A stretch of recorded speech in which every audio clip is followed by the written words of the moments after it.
Papa Francis maze umukama amubere koko ubukomezi muri kino kiringo aheruka kuva mu bitaro.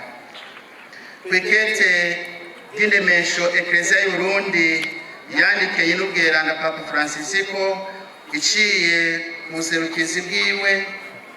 Papa yishuye ko akengurutse cyane urwo rukundo rwamugaragarije, mbere aboneraho kuturukira umuhezagiro w'abakura w'abatumwa.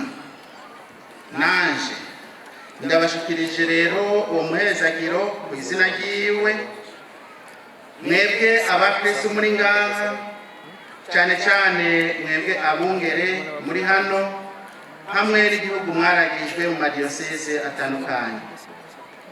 Akiva mu bitaro nyaruganda Papa Francis yaciye ashira mu ngiro umuhango yari yemeye wo kunganira kubaka iseminari nkuru igice cya mbere prophétique igiye kubakwa muri diocese ya Ruyigi, kandi ikitirirwa Musenyeri Michael Kotene.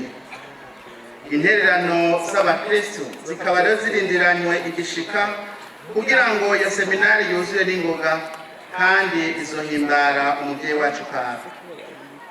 Imana nimuduhezagirire, imuzigame, ibandanye imuronsa amagara no kuramba. Nyene cyubahiro mwongere mushasha wa diocese ya Bubanza, Musa yarashoboye kuronka umuhanuzi nyawe mu butumwa bwiwe, uwo ni Sebuko. Nawe umuhanuzi wawe n'umukama ni nawe azokosha ibyo uzokora mu butumwa yakugeneye. Ubuzima bwihevye bwarakumenyereje kwama uzirikana ijambo ry'Imana. Iryo jambo ry'Imana rishishikare rikubera isoko, ihangiro n'umwitwarariko w'ubutumwa bwawe nk'umwungere.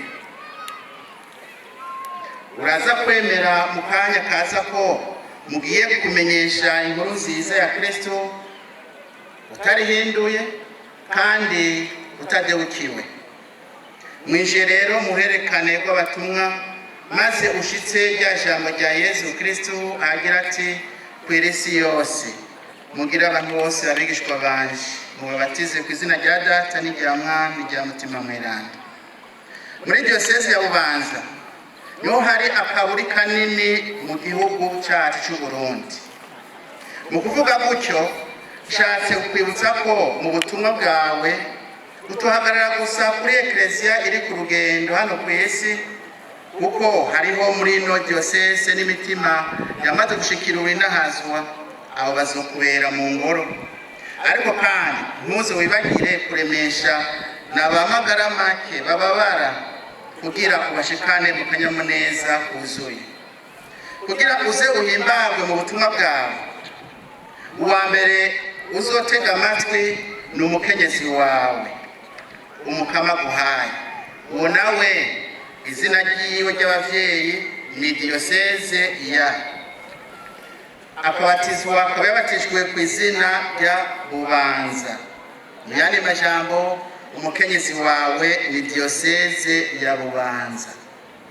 Nka Jetro sebukwe wa Musa, uyo mukenyezi arafise impanuro nyinshi azoguha, ariko imbere ya byose urabanza umwihweze, wihweze ubwiza bwiwe.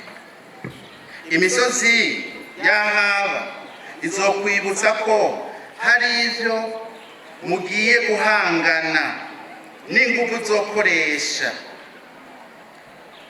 kugira ngo uzoshikire ibikorwa bikurindiriye kandi birangure.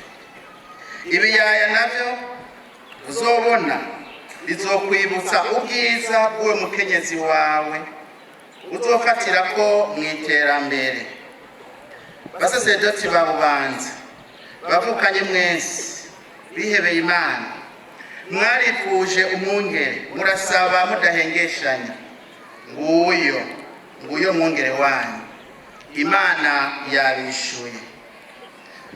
Mumwiteze ko vyinshi. Abasaserdoti bokongererezwa ubumenyi, bakaja kwiga, ubuzima bwiza bw'abasaserdoti, gushinga amaparuwasi mashasha, eka n'ingingo zijanye mu iterambere no kwitunga kw'amaparuwasi na diyoseze, kandi ni vyiza. Ariko mumenye ko umwepiskopi si vyose, atari kumwe namwe ntaco yokwishoboza. Bavukanyi ba Bubanza, mumwongere mugabanye, ni Yezu Kristu wenyene aje hagati yanyu, aje kubiyoborera, muramwubahe mumugamburukire. Basaserdoti, nimube abantu b'ibanga mu bumwe bw'umwungere, bihebeye Imana. Ubwinshi bwanyu muri diyoseze nibugirira akamaro iyi diyoseze murimwo. Bakristo, nimwashigikira umwungere wanyu, muzobona ingene diyoseze ihinduka mu mwanya muto. Ntimurondere rero ibitangaza mu mwungere wanyu, kumwe nawe Jacques Kivi ababera itara ribereka iyo muja, mutari kumwe muzozimira. Bungere mu vyagiye hano, muramushigikire nk'uko amategeko ya Ekereziya abitegekanya. Bakristo muri mu ntwaro, nimushigikire uyu mwungere muronse.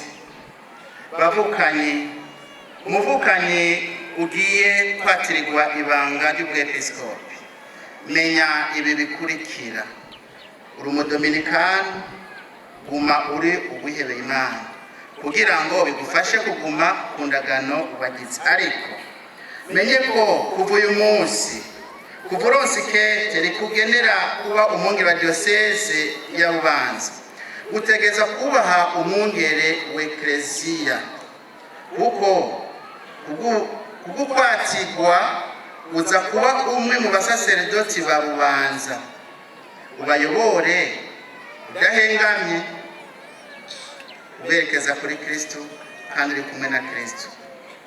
Kubera iyo mvo, urafate ingingo bijanye, harimwo n'ingene wikwiza n'ingene wambara.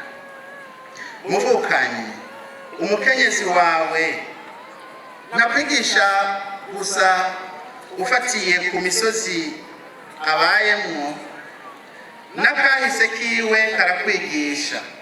Inkovu afise n'ahari igihushane c'ubwiza, nizo ahubwo zigize ubwiza bwiwe. Urengenga rero, imbere yawe hariho abanega babiri bakwitangiye imbere. Abo ndubahutse kuvuga amazina yabo, ni Nyenicubahiro Musenyeri Yohani Ntagwarara hamwe na Musenyeri Evaristo Ngoyagoye. Turabakengurukira cyane kubyo baranguye. Hambavu yabo turongera ko na Nyenicubahiro Musenyeri George Bizimana yabaye samuragwa w'iyi diyoseze muri kahise, ariko kandi no mu minsi ya vuba akaba yari ahagarariye papa muri diyoseze. Mwungere, ibikwindiriye biriho: kubaka katedrali, gushinga amaparuwasi, kubesha abasaserdoti n'ibindi n'ibindi. Nka Musa, ntuze widoge, urasaba umukama, ubikore uri kumwe nawe. Ese Bikira Mariya n'abiranda bose botubera mu ngoro. Ubutumwa bwiza.